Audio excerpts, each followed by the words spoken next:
This is with Cupid. I'm on the Abydos, and today I'm going to be giving a demonstration or a side-by-side week, and then have a long-range siege. So in any case, this is going to be a side-by-side window, and what you're going to see is really the beginning is pretty straightforward. Gathering resources, using scouts to try to find cows for food, and also trying to immediately find a great location near tree line to build at least a second town center, so I can really start pumping out villagers pretty quickly and gathering wood. So that's my first priority, gathering some food to continue to get villagers out and get that second town center up. Once that's coming and I have enough wood, the next thing that I'll try to build is a dock, of course. So in this quest, Losing Your Religion, it's a very strong naval component. With the Greek, you'll see that I'm only going to produce villagers and naval ships or naval units, primarily fire ships. I should mention that the armor on both the Norse and the Greek are the same. It's just standard health. It's I don't have the legendary Archimedes one, so one that has crush armor that I think you can buy in Cyprus for, I don't know, 15,000 or so. And that's helpful in pirates, of course, when you're dealing with catapult ships, but in this quest you're only going to deal with 2, maybe ballista trems from the enemies. So at least for me, I'd rather have just the straight health on this quest. So on both of them, they're the same. Both of my fire ships for the Greek and the Norse are pretty geared in terms of I have the a flask that both of them are boosted that have bonus damage to ships. I like them a lot. They're really strong. In terms of advisors, with with the Greek, I'll go with that. It's pretty much the same. Yeah, I think for age 1 they're both the same on both. I just went with standard agathon, survivalist agathon, that gives a reduction in food production for villagers, as well as a little bit more health. That does come in a little handy when as you'll see, particularly with the Norse, once I move villagers onto their strip or their island to help with the occasional raid. So it's nice to get that extra health. In terms of building, I guess here I'm more important is gathering raid to build some houses and stuff, but it's not enough to justify that. So age 1, it's just survivalist agathon on both. And then on age 2, in the Greek, the next age 2, 3, and 4, they're all naval advisors. I have the age 2 gives me an extra 15% health, and they get out quicker, 15%. Age 3, I could have gone 3 different ways, of course. I could have had cost 15% less. I could have had have better reach, I think an extra 10% range. But what I ended up doing is the advisor battleship, I think it's called. Then you can get this from the skirmish rush. It gives you an extra 15% health. So I went with a little bit of extra durability on age 3 for my Greek. And age 4, again, just the explorer guy, the guy that gives an extra I don't know if it's 15 or 20%. It's the epic one in any case that gives a little bit extra ship damage. We do notice, however, that I do my launch on age 3, so I'm beginning to, as we see with the Greek, pump out on both of them. I should point out, with the Greek and the Norse, once I have 7, that's what I count, once I have 7 fire ships, I move and I go forward. With the Norse, I get kind of worried because when I launch my 7 fire ships, I see the standard ships out there, but I do not see a dock. So you'd think that's good. I know it's bad, because what that means is that the docks, they're building docks, but it's on the back side. It's on the back side where there's going to be you know, where the temples are, so I know that there's going to be a big naval engagement there. So if it's in the front and closer, I can at least take out the docks pretty quickly, and I don't have to worry about that. But because they're in the back, because they're building towards the temples, I'm not able to build my docks up there. I'm not able to get ships up there as quickly as I would want, which means they have more time to build a really strong, potent navy.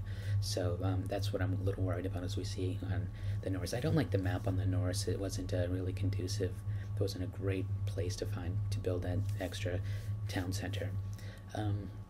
What else? With the Greeks, you see, well, on both of them I build 2 docks. I guess on the Greeks it's just side by side because I'm not really worried about trade, but with the Norse, I know eventually I'm not going to be able to just produce villagers and navy ships. I know that I'm going to have to build an infantry army and move it on there, and that's going to cost money. That's going to cost gold. even, wiping out what I have there, I need a really robust trade system in order to generate enough gold to be able to pump out those berserkers. Now, some might say maybe with the Norse I should have gone with, in H3 I should have gone with Epic Good Sailor Amon. That gives me an extra 10% range, and because they don't have those siege ships, those long range siege ships, at least I might be able to use the long ships to get out the town center. I don't find that works. Even with using that in H3, I don't get enough range on my long ships and to be able to take out their town center. What it does do, it does give me enough range to disrupt their economy. I can take out their production units and military buildings and such, and stop them from building a potent army, and take out the villagers and storehouses and such. And so I'm able to essentially leave them pretty impotent for my infantry to land and just wipe them out pretty quickly. But if I had a choice between Good Sailor Amon, that gives that extra 10% range, or the Cowardly Colonel that gives an extra bonus to buildings, I'm going to choose that one. And so that's what I chose here with the Norse. I think on H2 I did continue to share the same advisor. I think both of them gives me the ships come out 15% faster, and they have a little extra health. But on 3, I just stayed with the Navy advisor for the Greek, but I went with Cowardly Colonel with the Norse, and that's because I know that I'm going to have to land an army there and take them out. And with the docks, again, the Greeks, they're both side by side. That not only allows me to make ships out faster, but I can produce ships while another one is doing upgrades. With the Norse, I have them on the far extremes. I have, one on the far side, and then the other one far on the left side, and that's because I have some transports going back and forth, generating the gold I'm going to need to produce an army. So, of course, I'm sneaking my villagers across on both sides. With the Norse, we see that I build a fortress there, and then I build a town center right behind it, and we're going to say that actually is a good strategy, because they do indeed launch a raid just as I land an infantry onto their base and take it out. Now at the Norse, again, they built the docks in the back, so I know that there's going to be a really strong Navy battle there, because they're going to have more time to make more ships. So I'm not looking forward to that, but so I immediately start producing fire ships. And the long ships, I'm able to sneak them around back of the 2 islands to take out their temples that you need to win the quest. But again, taking out the town center in the middle, long ships for me with the Norse are just not able to be enough to do that. I am producing with both Greek and Norse. The docks on the top are both side by side, producing 2, both side by side.